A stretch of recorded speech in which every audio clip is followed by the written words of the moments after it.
Let's invite our market master now, Dipen Sheth, the head institutional research of Hdfc Securities is with us. Hi Dipen, good morning. Good tidings for our market, at least up until now. What do you think could be leading it? So markets are doing exactly what they are best at, which is defying short-term predictions. And we've been saying this for a while.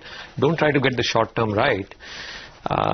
So I think everybody and his mother-in-law have been cautious on markets, especially in the face of rising oil, rising interest rates, global trade turmoil and all of that, and markets are rock steady.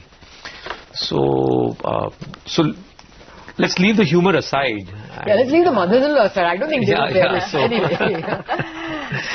So like other people, we've also been a little more circumspect and cautious on calendar 18 versus calendar 17, which looked like a free ride of 30-odd%. And then we thought that the market is a fixed income space with 30% cover. It doesn't happen that way in markets. So we were expecting a crack of sorts to happen. The budget provided some triggers, oil provided some more. It cracked and then it pulled back from sub 10,000. And really it's holding very, very strong right now. We are not bearish, but and nor do we want markets to fall, frankly.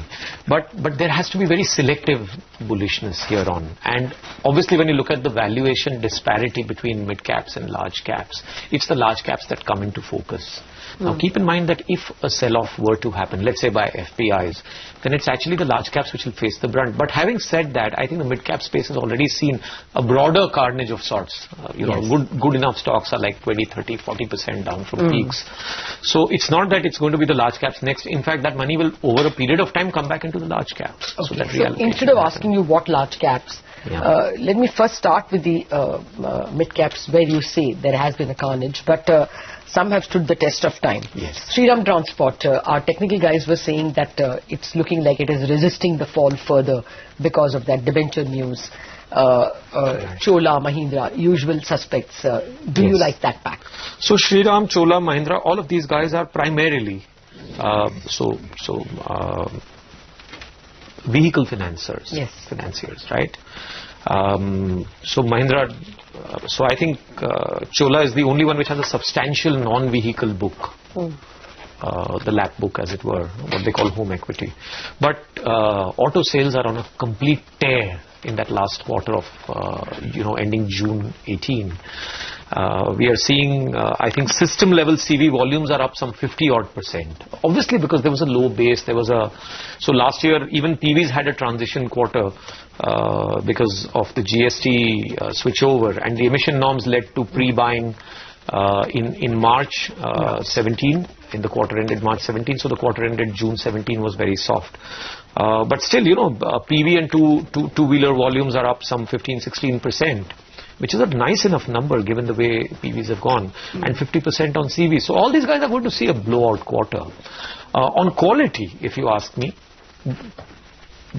and I'm tired of saying this over and over again, there is nobody who has reached the gold standard like Chola has in terms of processes, in terms of scale, in terms of the quality of the book, their ability to bounce back from asset quality pain, all of that. Oplev kicking in now, 800 odd branches and so on. So Mahindra and Shriram Transport are next in the quality rung, but I think they're very well positioned to take advantage of this uptick right now.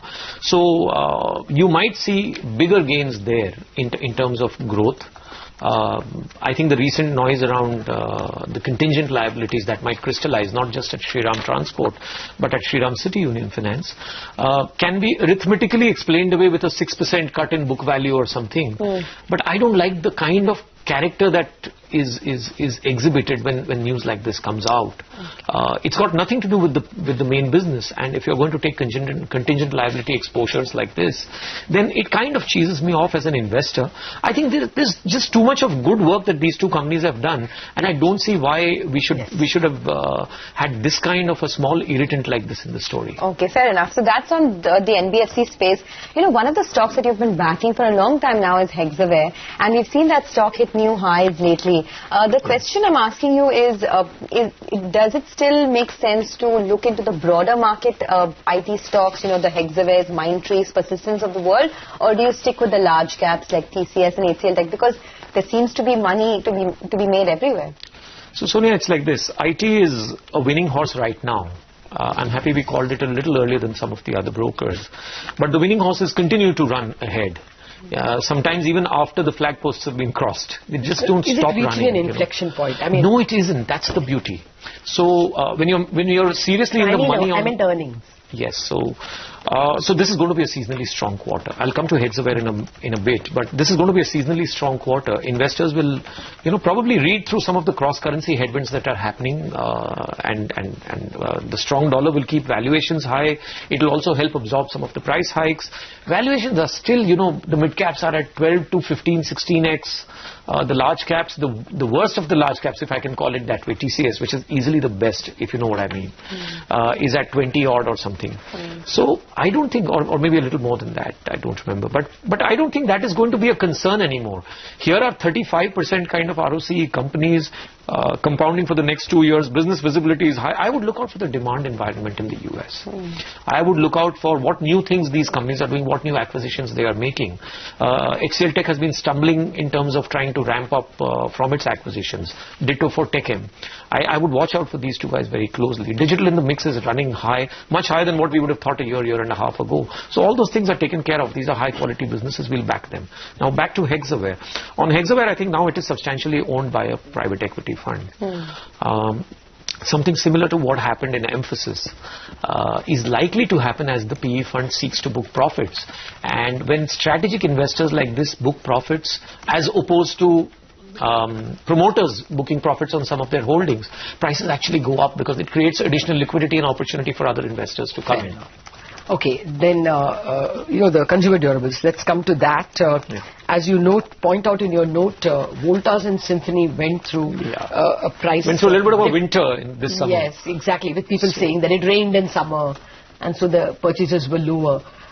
Is that a reason to buy it? So the winter of their discontent, if I may use a Shakespearean phrase. Yes, summer of discontent. Okay. Yes, so this summer of discontent is but one summer in a series of extraordinary summers. This is a hot country. I don't think that's going to change in a hurry. That structural change, if anything, if the claims that this is a hot country, I don't think that's going to change in a hurry. That structural change, if anything, if the claims that environmentalists make about global warming are even half true, we are set for hotter and hotter times, or at least hot times as hot as we've seen them in the past. And at 22, 23x on F20 earnings, a market leader with 22% coincidentally market share, and with every reason for me to believe that they are going to do well, and are not structurally losing any of their mojo, and in fact entering other durables categories over a period of time. There is absolutely no reason to get rattled on them. In fact, some of their other businesses might actually look up.